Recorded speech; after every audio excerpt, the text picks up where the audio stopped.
Now remember this stack, which is that we have amazing technology-based products improving in quality as well as variety because we have multiple separations of the flow from basic research down to applied science, engineering, university research, corporate R&D, product design and engineering, product management, and marketing and sales.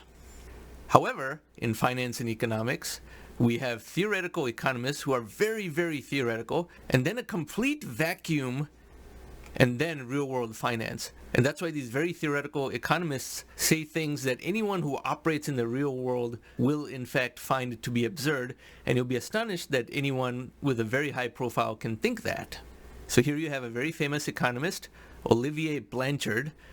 Excluding people who have won a Nobel Prize in economics, he has one of the topmost resumes you could possibly have in this field. He was chief economist at the IMF for many years, 7 years, and now he is a chaired professor at Massachusetts Institute of Technology. Now that is very impressive within the credentials of this particular field, and almost anyone would defer to someone like this in the field of economics and believe, well, this is one of the topmost people in economics, obviously he knows what he's talking about. Now remember, nothing personal towards him at all. He just says things that the vast majority of PhD economists believe because they all read the same 1950s era textbooks and their career advancement is based on repeating the same memorized points back to each other. So there is no outside interaction or no outside input. Because look at what he said on Twitter.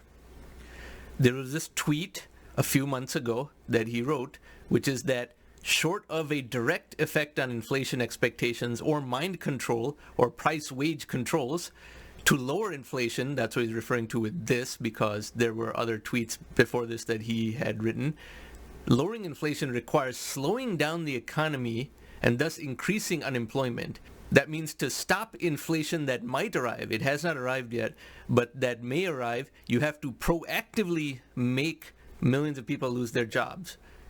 And he continues, to me, the increase in unemployment is causal and needed to reduce inflation. So look at the beliefs inherent to this. One is that inflation is so bad that you have to preemptively take measures to halt it, including making millions of people lose their jobs. So the premise here is that having a job and paying slightly more for things like eggs and other necessities is worse than losing your job and then paying a little bit less for eggs and things like that. Would you rather pay 2% more for eggs and have a job, or pay 2% less for eggs while your income fell 100%? Remember, they only think in aggregates. The human cost of unemployment is something that they never face because these chaired professors and other elites don't ever experience unemployment themselves. They have 100% job security. Now, secondly, and this is even more jarring, look at this belief. He says, to me, the increase in unemployment is causal and needed to reduce inflation. So the assumption here is that when someone loses their job, suddenly their expenses stop. Now, how theoretical do you have to be to actually say something like this? Now, obviously, if someone went up to him and asked him right away to his face, he would say, no, your expenses still continue if your job goes. Yet when they are in economist mode and they have to repeat all the things they've memorized that nobody ever challenges them on, you see things like this.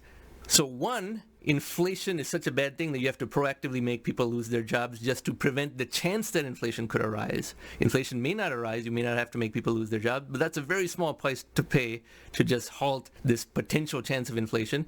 And secondly, making people lose their jobs somehow makes their expenses stop. If you're relatively well off, then maybe 80% of your expenses are necessities and 20% are discretionary. If you're poor, then 100% are necessities and there's almost no discretionary spending, even in an advanced economy country. Yet making people lose their jobs with the goal of reducing demand is so inefficient.